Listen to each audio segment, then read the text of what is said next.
If you're under 25 and you're thinking about a hair transplant, you should really think twice. Young guys, it's harder to predict the end point of your hair loss. And if you're going to have a severe form of hair loss, you're going to be limited as to how great your hair transplant result will ultimately be, because this comes down to supply and demand.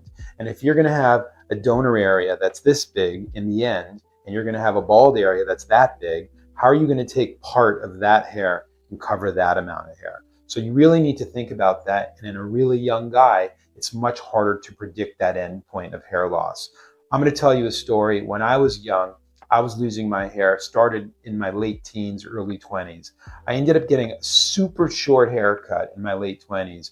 And I'd never worn my hair short, and it was really bothersome. And once I did that, I realized that I want to go the direction of having hair, that I would never be comfortable having a shaved head. It looks great on a lot of guys. And what I do is I encourage really young guys to buzz their hair super short, because if they like that look, that's going to save a lot of time and effort in doing hair transplants over the years, which ultimately may not end up being the best result for them. And on the other hand, if they determine that they don't like that, then they know they have to look at other alternatives and consider the route of a hair transplant.